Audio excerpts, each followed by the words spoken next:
Mına үй айылдагы эң чоң үйлөрдүн бири.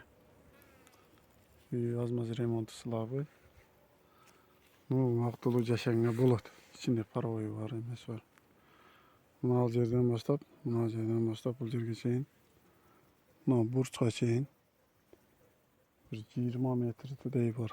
Туурасы да 20 метр. Ушул жерди жемкана кылыш керек. 20га 20 чыгат. Бул жерди жемкана, чөпкана баягы чоң сеніп алып туруп, бүтүрүп туруп. Мына жерде чоң загон кылып туруп, мына 70ге 79га 46 мына узуну. Мына жерден баштап мына жерге чейин 79 метр, туурасы мына соседтин ворот заборунан мына эме талдын түбүнө чейин 46 метр. Шуну загон кылып туруп ошоло алды мына ал жак чоң жайыт бул жака карап түшүп кеткен. Ошол жака малды айдап бакканга. Ушундай план бар. Ушундай план бар эле, ошого мен документти бүтүрө албай калдым. Россиянын гражданствосы бар эмелер келип туруп 150-200 уйду мына ушул жердин өзүндө кармай турган. Бука или тай ушундайларды кармаганга шанс бар. Бир аз эме ремонт кылат. Мына загонду бир катар жабып чыгат. Мына жерди сеніп алып туруп үстүн бийик кылып эме кылса, жемкана менен бул жака түшүрүп туруп, дробилканын өзүнө куруп туруп. Сонун ыңгайлуу шарт бар да. Только акчасы бар. Мен өзүм иштебей иш кылып кетейин дегендерге мүмкүнчүлүк. Бул жер көмүрканага. Бул жер көмүркана.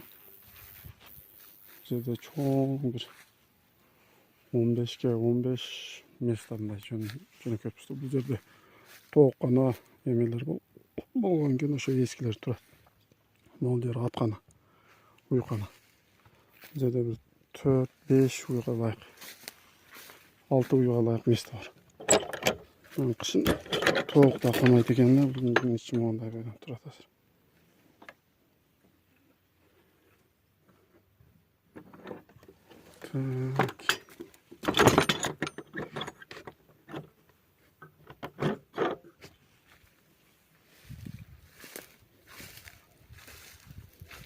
Бул сарайдын жарымы бул жактан кирип турган эшиги. Бул бирок моундай макбалда. Мунун жанагынан навес катары пока убактылуу колдонсо болот. Бул жыгачтарын отунга колдонуп салып туруп колдонсо болот. Монда свет эмелер келген экен. Буларды мен иштетип көргөн жокмун еще. Мондай тооккана эмелер бар эле могу жерде. Алды еще тазалап иштете эле келем.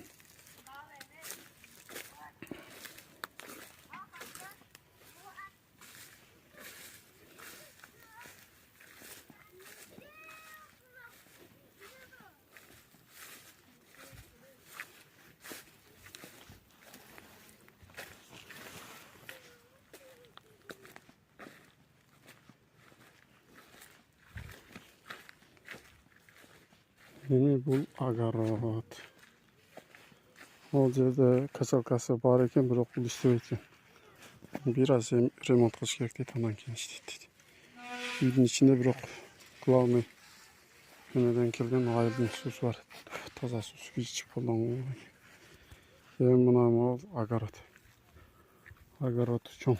Огороддун өзүнүн территориясы 46га 79-80 метр. Бул жерде мындай малды сугара турган дөңгөлөк бар.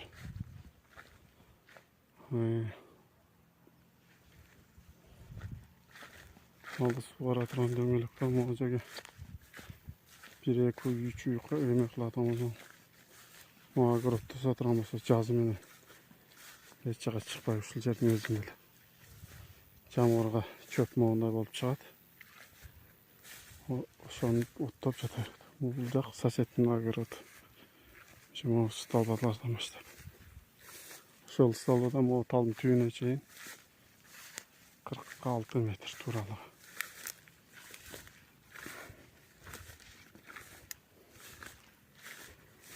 Оларды кыйып, отунга иштетип, малга загон кылып, эки жак чекесин навес кылып туруп,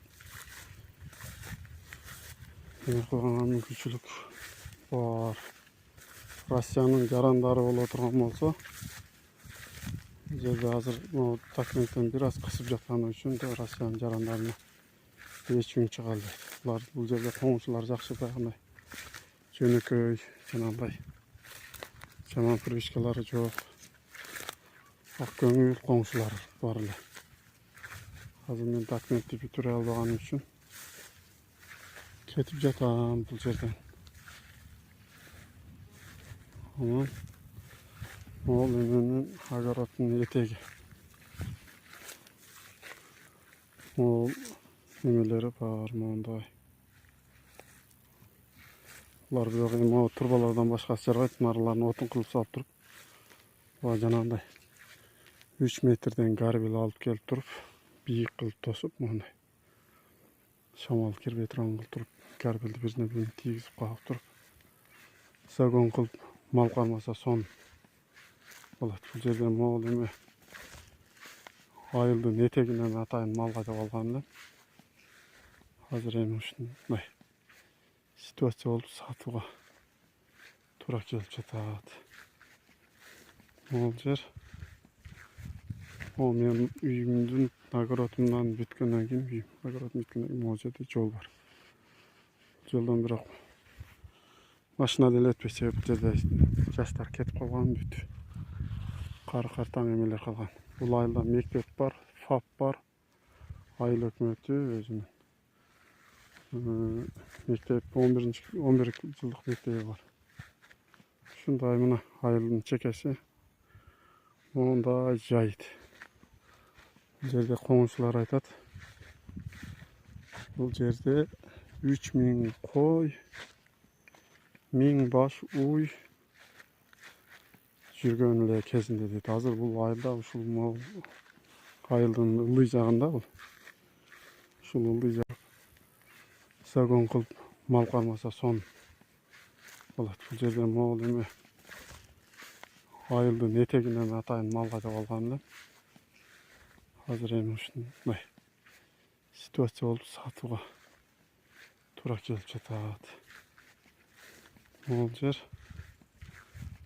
менин үйүмдүн огородумдан бүткөндөн кийин, огородум бүткөндөн кийин могул жерде жол бар. Жолдон бирок машина деле өтпөйт, себеби бул жерде жаштар кетип калган, бүт кары картаң эмелер калган. Бул айылда мектеп бар, ФАП бар, айыл өкмөтү өзүнүн мектеп 11 жылдык мектеби бар. Ушундай мына айылдын чекеси мондай жайыт. Бул жерде коңшулар айтат, бул жерде 3000 кой, 1000 баш уй жүргөн эле кезинде дейт. Азыр бул айылда ушул айылдын ылдый жагында бул. Ушул ылдый жагында бар болгону бир 30дай эле уйду айдап коет. Аны кайтарбайт эч ким. Жөн эле бул жактарга айдап коет, өзү оттоп, өзү тоюп, кечине келип кирип кетет. Ошондой орус жарандыгы бар биздин малды кармап билген жарандарга өтө сон. Могул жер именно малдын жайыты. Тиги эмеге чейин, талдарга чейин. Тиги талдарга чейин малдын жайыты. Бирөөсү айтат 500 гектар дейт, бирөөсү айтат 1000 гектар дейт. Бирок главный чоң эме малга жайыт. Коңшулар мына менин огородум мындай болсо, ал огороддон дагы бир 50 метр, 60 метр өткөрүп туруп, айыл өкмөттөн барып уруксат алып тосуп алган мына могул жактагы коңшулар. Мындан дагы ошондой Закон билген адамдар болсо айыл өкмөт менен жакшы сүйлөшүп алып туруп, ошондой кылып туруп, могу келечекте чоңойтуп да эме кылганга мүмкүнчүлүк бар. Ушундай.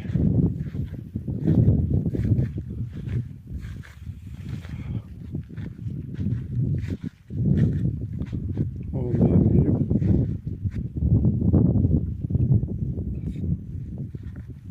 Бул жактан артынан караганда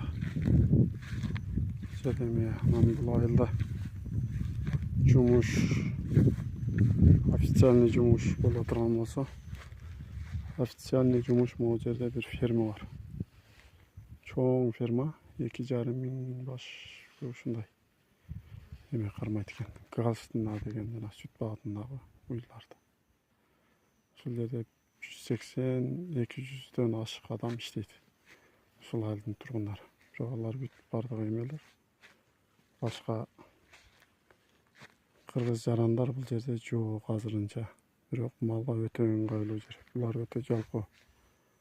Анан жаштары бүт бардыгы чет өлкө, шаарларга кетип калган экен. Бул жердеги айылдагы жерлер эч ким огородунда иштетпейт. Поляларын могу фирма арендага алып коюп туруп иштеткен, канча миң гектар поля. Бирок андан сырткарыда полялар кеңири.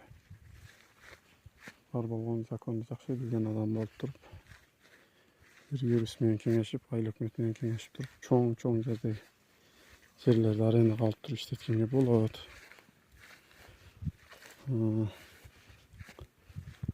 Ушундай ушул үй сатылып жатат. Баасы 650 миң деп койдум. Өзүм могу эмеге бир аз мээнетим бар. Өзүм ичине эшик ал жак бул жагын түзөп эме кылган үчүн. Ошондой.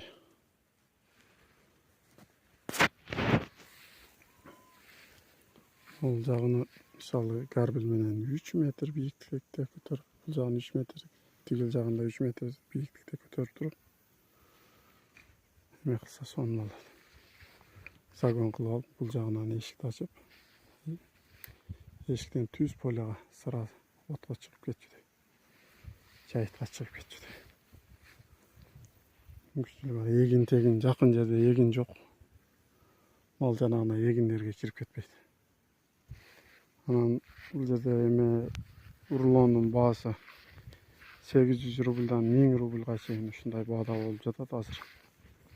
Анан баягындай жакшы тааныштар менен сүйлөшүп алсаң 500-600дөн деле алат болуп калат дейт кээ бир учурларда.